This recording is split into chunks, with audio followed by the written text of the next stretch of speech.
हाय learn good morning. तो आज के वीडियो में हम लोग देखने वाले हैं यार कि कंपैरिजन ऑपरेटर क्या होता है जावास्क्रिप्ट के अंदर। तो मैं क्या करूँगा उसके लिए, जो हम लोग का जावास्क्रिप्ट का फोल्डर था उसको मैं ओपन करूँगा अपने वीएस कोड के अंदर। तो मैं ओपन विथ कोड करूँगा और फिर यहाँ पे मैं एक फाइल बनाऊँगा जिसका नाम मैं रखूँगा कंपैरिजन डॉट जेस। ठीक है, और मैं यहाँ पे स्टार्ट करूँगा कंपैरिजन को समझाना।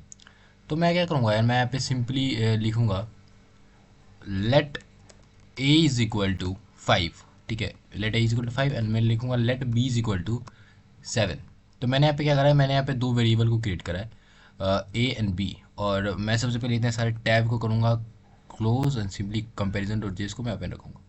ठीक है, तो अगर मैं लिखूँ कंसोल लॉग करूँ ए इक्वल टू बी। देखो आप यार, ए वन इक्वल टू जो हमारा होता है, अगर मैं यहाँ पे दिखाऊँ तो जो हमारा वन इक्वल टू होता है वो तो यूज़ होता है किस में, हमने पिछले वीडियो में पढ़ा था कि वन इक्वल टू हमारा क्या होता है, एक असाइनमेंट ऑपरेटर होता है। ठीक है, this is an example of assignment operator. तो जब बात आए कि हम लोग इक्वल टू के लिए क्या यूज़ करेंगे, तो इक्वल टू के लिए हम लोग यूज़ करते हैं इक्वल टू एंड एक और इक्वल टू। तो ये बेसिकली इक्वलिटी का साइन होता है। अगर आपको कंपैरिजन करना है, ये बेसिकली आपको ये देखना है कि दो चीज़ का वैल्यू सेम है या नहीं, तो आपको डबल इक्वल टू यूज़ करना पड़ेगा, सिंगल इक्वल टू नहीं। सिंगल इक्वल टू क्या होता है, सिंगल इक्वल टू होता है असाइनमेंट ऑपरेटर, ये आप यूज़ नहीं कर सकते। अगर आपको कंपैरिजन करना है तो डबल इक्वल टू आपको यूज़ करना होगा। ठीक है, तो यहाँ पे मैं ये सबको हटाऊंगा और मैं इसको जैसे ही करूँगा रन, तो ये क्या होगा, ये बेसिकली फॉल्स रिटर्न करेगा क्योंकि मेरा जो 5 है वो 7 के बराबर नहीं होता। अगर मैं इसको भी 5 कर दूँ और सिंपली अभी रन करूँ तो ये क्या है, ये ट्रू रिटर्न करेगा क्योंकि 5 जो होता है वो 5 के बराबर होता है। ठीक है, लेकिन मैं इसमें क्या करूँगा, इसमें चेंजेस करके फिर से 7 ही करूँगा। और अब मैं क्या करूँगा यार, मैंने पहला एग्जांपल ले लिया। अगर मैं सिंपली ग्रेटर देन करूँ तो क्या ए जो है वो छोटा है बी से, क्योंकि ये क्या होता है, ये होता है लेसर देन का साइन। तो ए लेसर देन बी, क्या मेरा जो ए है वो छोटा है बी से, तो ये ट्रू होगा यार। ये ट्रू है तो यहाँ पे ट्रू जो है वो प्रिंट हो चुका है क्योंकि ए जो है वो लेसर देन बी है। वही मैं अगर इसको कर दूँ ग्रेटर देन का साइन कर दूँ और अभी रन करूँ, तो ये जो क्या रिटर्न करेगा, ये रिटर्न करेगा फॉल्स क्योंकि ए जो है वो लेज़र है, ग्रेटर नहीं है। तो यहाँ पे ये बेसिकली होगा। अगर मैं इसको सिंपली जाके 7 कर दूँ या 7 से कोई बड़ा वैल्यू दूँ और अभी रन करूँगा, तो ये प्रिंट कर देगा ट्रू क्योंकि ये 9 जो मैंने वैल्यू इसमें दिया है वो क्या होता है, वो 7 से बड़ा होता है। ठीक है, तो ये क्या कर दिया, ट्रू रिटर्न कर दिया।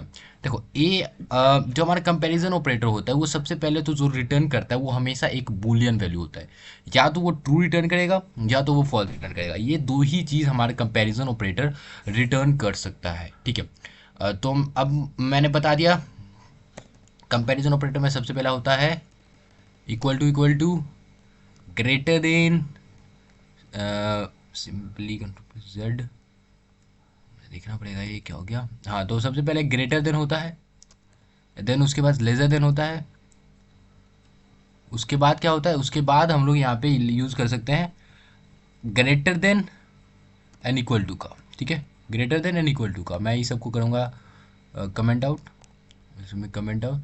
तो ग्रेटर देन इक्वल टू का क्या मतलब होता है कि क्या ये बड़ा है और बराबर भी हो सकता है। अगर अभी मैं इसको रन करूँ तो अभी ये रिटर्न क्या करेगा, अभी ये रिटर्न करेगा ट्रू क्योंकि 9 जो होता है वो 7 से बड़ा होता है।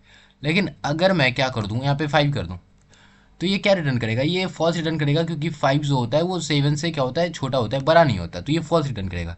लेकिन अगर मैं यहाँ पे 7 कर दूँ और मैं क्या करता हूँ, इक्वलिटी का साइन हटा देता हूँ, तो अब ये क्या रिटर्न करेगा, ये रिटर्न करेगा फॉल्स क्योंकि 7 जो होता है वो 7 के बराबर होता है, 7 से बड़ा नहीं होता। मैं फिर से बोल रहा हूँ, 7 जो होता है वो 7 के बराबर होता है, 7 से बड़ा नहीं होता।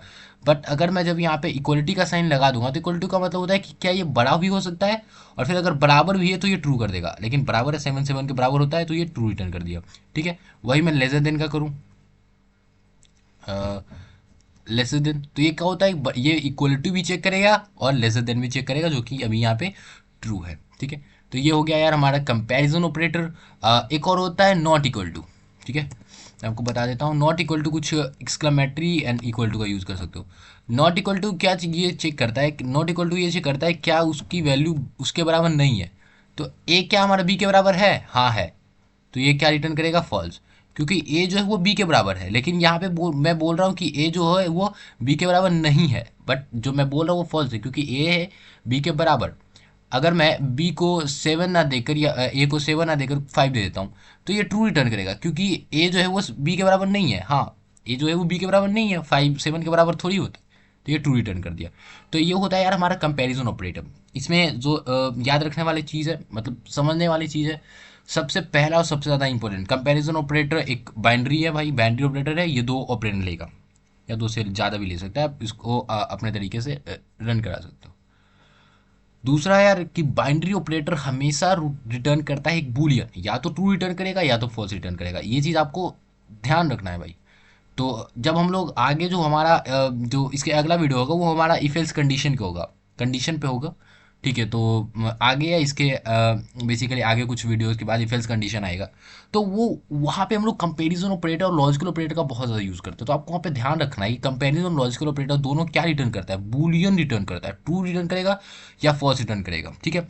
तो ये था यार आज के वीडियो में लॉजिकल ऑपरेटर के बारे में। मिलते हैं हम लोग अगले वीडियो में, और आप लोग जो जावास्क्रिप्ट का प्लेलिस्ट है उसको आप लोग फॉलो कर लीजिएगा, आपको चैनल पे मिल जाएगा। तो आज के वीडियो में इतना ही, मिलते हैं अगले वीडियो में।